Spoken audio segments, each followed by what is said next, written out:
Handloom sector में हिमाचल की संस्कृति को राष्ट्रीय एवं अंतर्राष्ट्रीय पहचान दिलाने वाली मंडी की बेटी अंशुल मल्होत्रा को राष्ट्रपति भवन की ओर से विशेष निमंत्रण मिला है।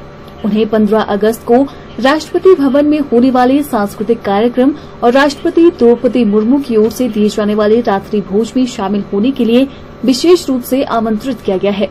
अंशुल मल्होत्रा मंडी के शिल्प गुरु ओपी मल्होत्रा की बेटी है, जिन्हें हैंडलूम के क्षेत्र में पुरानी हिमाचली डिजाइन और हिमाचली संस्कृति को राष्ट्रीय और अंतर्राष्ट्रीय स्तर पर पहचान दिलाने के लिए तत्कालीन राष्ट्रपति रामनाथ कोविंद ने 2022 में नारी शक्ति पुरस्कार से नवाजा है। अंशुल मल्होत्रा ने कहा कि 1996 में उनके पिता ने कृष्णा बोल से शुरुआत की। हिमाचल की संस्कृति के संरक्षण के साथ राष्ट्रीय और अंतर्राष्ट्रीय स्तर पर इसका प्रसार भी कर रही है।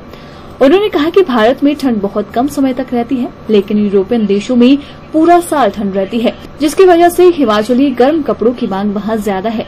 अब तक उनके बनाए हुए डिजाइन लगभग 12 देशों में पहुंच चुके हैं। उन्होंने बताया कि उन्हें चीन और जर्मनी सरकारों की ओर से भी प्रदर्शनियां लगाने के निमंत्रण मिले, जहां उनके काम की सराहना भी हुई है। तो जैसे आपने सुना होगा कि इंटरनेशनल फेम है हमारी हिमाचली शॉल्स का, तो वो वाकई है। लोगों को ये शॉल्स बहुत पसंद आती है और उसका एक रीज़न है कि हमारे इंडिया में ठंड कम टाइम के लिए पड़ती है, बट अगर हम ग्लोबली बात करें तो जो आपकी यूरोपियन कंट्रीज़ हैं वहाँ पे बहुत ठंड होती है और वहाँ उनको प्योर की चीज़ उनकी डिमांड है या उनकी नीड है बेसिकली, तो उनको ये शॉल्स चाहिए ही चाहिए। तो हमने कोशिश किया कि हमने टारगेट किया यूरोपियन मार्केट को।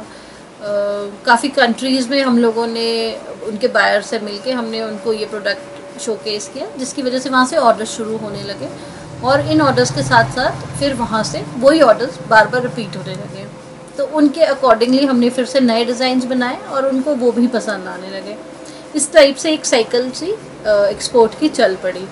तो ऐसे करते करते फिर हम लोगों ने कई कॉम्पिटिशन्स विन किए, कई कंट्रीज़ में लोगों ने हमें, वहाँ की गवर्नमेंट ने भी बुलाया, जर्मन गवर्नमेंट ने भी इन्वाइट किया और एक बार चाइना की तरफ से भी हमें इन्विटेशन आया वहाँ पे अपने प्रोडक्ट को शोकेस करने का, उसमें जो हमने ऑर्गेनिक किया।